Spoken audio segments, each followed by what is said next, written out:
Nikki, do you want a jacket? Here, Nikki, you got this stuff. My shoes? Probably, yeah. I don't think society realizes that when they send a mother to prison, they send the entire family.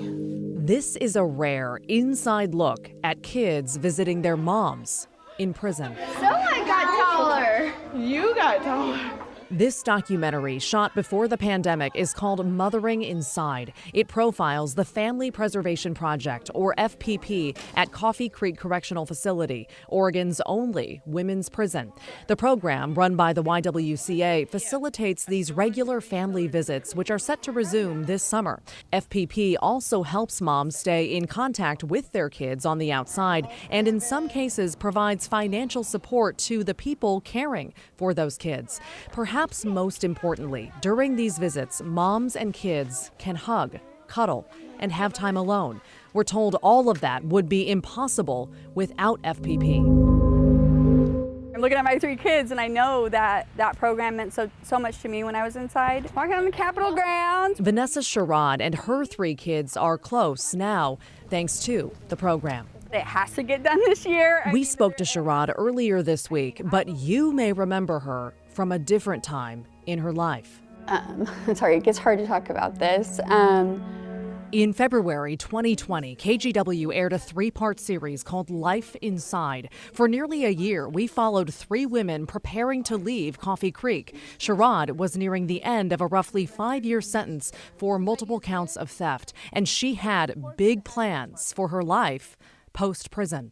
As I went to be a part of an advocacy program for the justice involved, I personally do not think prison should be the only option. Sherrod was released around Christmas 2019. She hit the ground sprinting, studying social work at a local community college.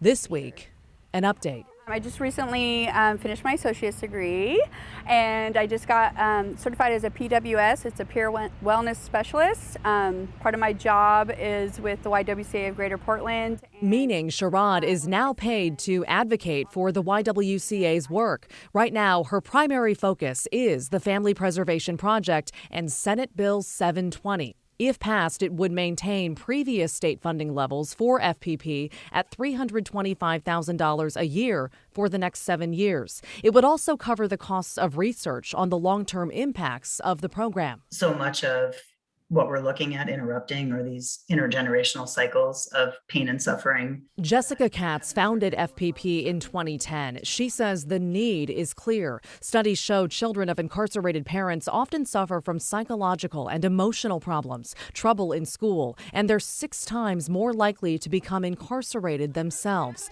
Katz argues FPP helps moms and kids combat those trends by giving them a calm, safe space to build healthy relationships. To continue that work, they need this bill and FPP's funding to get approved during this session. Katz is afraid lawmakers are too swamped with COVID aid, the housing emergency, wildfire relief, and basically all the big issues of the day. And it's putting their program on life support. The funding that we receive from the state allows us to fully staff the program with the appropriate folks, on the team who are all master's level clinicians, because the work is complex and it's heavy. That in mind, Sherrod is reaching out to state lawmakers in every way possible. Remember, the Capitol, which is currently under construction, is still closed to the public. That means pandemic restrictions have made advocating for FPP even harder. Yeah, it's been all remote, office calls, Zoom calls, yeah. That's you. Sherrod is sending lawmakers this documentary, and she tells them how the program helped her kids. Without the program, you wouldn't really be able to, give your mom a hug. Speaking of, it helps the kids a lot. They had a message for lawmakers. How would you feel if someone wasn't fighting for you to be able to see your mom more often? Sherrod hopes the legislature, amid the chaos of this session, is listening. Can't take away being a mom. That'll never happen. That love for your kids does not change just because you made a mistake and went away.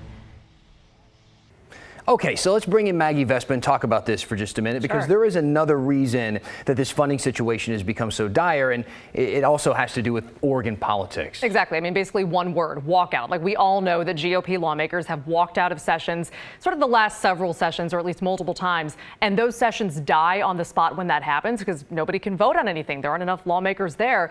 FPP's funding has died multiple times, and the YWCA has been picking up the slack, but frankly, we're told they just can't do it anymore. So they need this funding to go through this time. What are the chances? What are the chances they get the funding? Okay, so there's really no opposition to the Family Preservation Project. We made the joke throughout the shoot that, like, there's no anti-FPP lobby. This bill has 15 sponsors. We couldn't find anyone against it. And lawmakers do say if it does die just because of lack of time, they will try to get the funding for year one into this year's budget. But again, this bill would provide funding for the next 7 years, and it's basically because the YWCA and FPP don't want to have to keep doing this and coming back every year, and especially with these walkouts, they just want some security. I'm also wondering, just personally for you, it had to be interesting to cover this story, because Vanessa, the person who we talked to, is somebody who you have already known because you have covered her story in the past.